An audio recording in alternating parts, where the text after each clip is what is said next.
Halo guys, sebelum lanjut jangan lupa like, comment, and subscribe.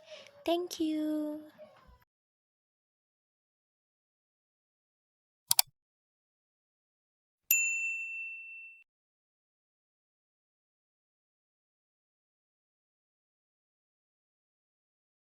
Assalamualaikum Warahmatullahi wabarakatuh. Perkenalkan, saya Reina Anissa Azara Saya Tanaya Sabila Jasmine Ivori dari kelas.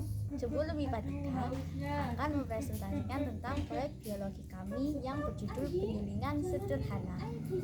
Oke, stay tuned. Di dalam artikel ini kami akan membahas sumber, dampak, dan penanggulangan pencemaran air. Diharapkan dengan adanya penjelasan mengenai dampak pencemaran air beserta cara menanggulanginya, maka akan timbul kesadaran pada diri kita semua.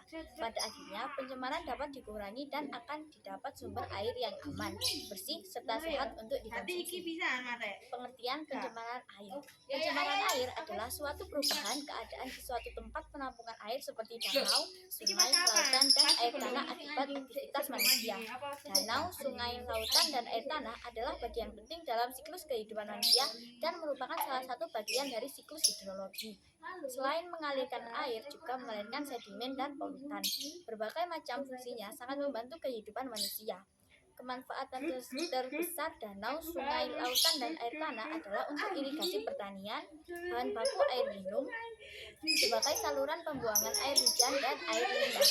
Bahkan sebenarnya berpotensi sebagai objek wisata. Pencemaran air terjadi pada sumber-sumber air seperti danau, sungai, laut, dan air tanah yang disebabkan oleh aktivitas manusia. Air dikatakan tercemar jika tidak dapat digunakan sesuai dengan fungsinya. Walaupun fenomena alam seperti gunung meletus, pertumbuhan gulma yang sangat cepat, badai dan gempa bumi merupakan penyebab utama perubahan kualitas air, namun fenomena tersebut tidak dapat disalahkan sebagai penyebab pencemaran air. Pencemaran ini dapat disebabkan oleh limbah industri, perumahan, pertanian, rumah tangga, industri, dan penangkapan ikan dengan menggunakan racun. Polutan industri antara lain polutan organik atau limbah cair, polutan anorganik atau padatan logam berat, sisa bahan bakar, tumpahan minyak tanah dan oli merupakan sumber utama pencemaran air, terutama air tanah. Limbah rumah tangga seperti sampah organik atau sisa-sisa makanan, sampah anorganik seperti plastik, gelas, kaleng, serta bahan kimia seperti detergen atau batu baterai juga berperan besar dalam pencemaran air, baik air di permukaan maupun air tanah. Polutan dalam air mencakup unsur-unsur kimia, patogen atau bakteri, dan perubahan sifat fisika dan kimia dari air. Banyak unsur-unsur kimia merupakan racun yang mencemari air. Patogen atau bakteri mengakibatkan pencemaran air sehingga menimbulkan penyakit pada manusia dan binatang. Adapun sifat fisika dan kimia air meliputi derajat keasaman, konduktivitas listrik, suhu, dan fertilisasi permukaan air. Di negara-negara berkembang seperti Indonesia, pencemaran air merupakan penyebab utama gangguan kesehatan manusia. Dari hasil penelitian menunjukkan bahwa di seluruh dunia lebih dari 14.000 orang meninggal dunia setiap hari akibat penyakit yang ditimbulkan oleh pencernaan air. Secara umum, sumber-sumber pencemaran air adalah sebagai berikut. Yang pertama, yaitu limbah industri, bahan kimia baik cair ataupun padatan, sisa-sisa bahan bakar, tumpahan minyak dan oli, kebocoran pipa-pipa minyak tanah yang ditimbun dalam tanah. 2. Limbah pertanian, yaitu pembakaran lahan atau pestisida. Nomor 3. Limbah pengolahan kayu. Nomor 4. Penggunaan bom oleh nelayan dalam mencari ikan di laut. Nomor 5. Rumah tangga. Banyak akibat yang ditimbulkan oleh polusi air, diantaranya 1. Terganggunya kehidupan organisme air karena berkurangnya kandungan oksigen. Nomor 2. Terjadinya ledakan ganggang dan tumbuhan air. Nomor 3. Pendangkalan dasar perairan. Nomor 4. Tersumbatnya penyaringan reservoir dan menyebabkan perubahan ekologi. Nomor 5. Dalam jangka panjang mengakibatkan kanker dan kelahiran cacat. Nomor 6. Akibat penggunaan pestisida yang berlebihan, selain membunuh hama dan penyakit juga membunuh serangga dan makhluk yang berguna terutama predator. Nomor 7. Kematian biota kuno seperti plankton dan ikan bahkan burung. Nomor 8. Dapat mengakibatkan mutasi sel kanker dan leukemia. Proses pencegahan terjadi pencemaran lebih baik daripada proses penanggulangan terhadap pencemaran yang telah terjadi. Usaha-usaha tersebut dapat dilakukan diantaranya melalui menjaga air tanah agar tetap bersih, misalnya menempatkan daerah industri atau pabrik jauh dari daerah perumahan atau pemukiman. Dua, pembuangan limbah industri diatur sehingga tidak mencemari lingkungan atau ekosistem. Yang nomor 3, pengawasan terhadap penggunaan jenis-jenis pestisida dan zat-zat kimia lain yang dapat menimbulkan pencemaran. Lalu, pada proyek kali ini, kami berharap semoga dapat memberikan informasi yang bermanfaat bagi penonton, sehingga selalu menjaga kebersihan sekitar. Adanya proyek kali ini juga, kita dapat menanggulangi pencemaran tersebut dengan cara penyulingan sederhana. Proyek kami jika terlihat dari dekat. Di sini ada ikan-ikan mainan dengan nama ilmiahnya.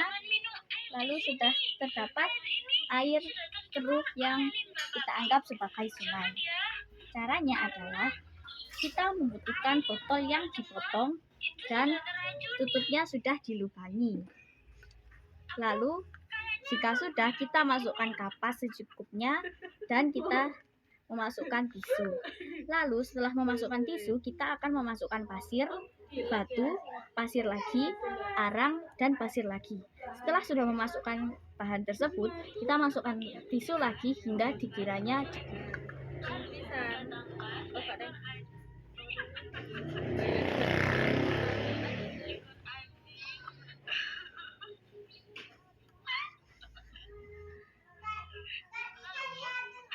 Membutuhkan waktu yang cukup lama jika airnya sedikit. Maka saya akan langsung memasukkan banyak air. Ini adalah air yang sudah keruh.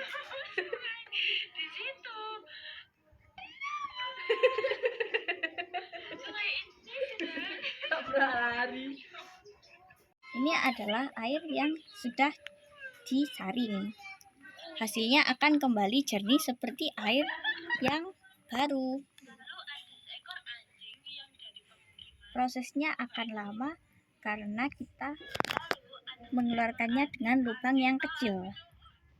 Ya, ini airnya sangat jernih ya, Sangat bisa jernih, dilihat seperti jernih air minum yang sebelum baru. dan sesudah. Ini adalah air yang belum disaring. Ini air yang belum disaring, sangat keruh. Dan ini air yang sudah disaring, sangat jernih.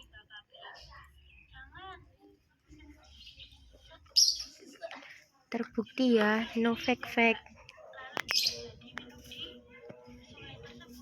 Di suatu hari yang sejuk, terdapat segerombolan hewan sungai yang sedang berbincang. Halo teman-teman, kabar kalian bagaimana? Hai, kabarku hari ini baik. Hari ini aku sedih, soalnya air sungai kita kotor sekali. Aku jadi tidak bisa mencari makanan dengan baik. Ah, benar juga. Aku juga sedih karena air sungai kita sangat kotor. Benar, walaupun para manusia tidak membuang sampah di sini, sungai kita tetap kotor. Kira-kira kenapa ya? Mungkin karena faktor alam. Aku kasihan pada manusia, mereka jadi tidak bisa menikmati air sungai. Aku berharap manusia punya cara untuk memanfaatkan air sungai kita. Kalian tidak tahu banyak tentang manusia ya? Apa maksudmu buaya? Manusia itu sangat pintar. Mereka pasti bisa memanfaatkan sungai kita dengan baik. Benarkah? Apakah mereka sepintar itu? Tentu saja, aku pernah mendengar manusia berbicara tentang penyulingan. Mungkin mereka akan memanfaatkan itu. Kalau begitu, aku senang jika mereka bisa memanfaatkan sungai kita. Setelah perbincangan mereka, Nila pun pergi dan mencari makan dengan telaten. Dan akhirnya mereka semua kembali ke kegiatan masing-masing. Sekian presentasi dari kami. Semoga bermanfaat bagi kalian semua. Wassalamualaikum warahmatullahi wabarakatuh.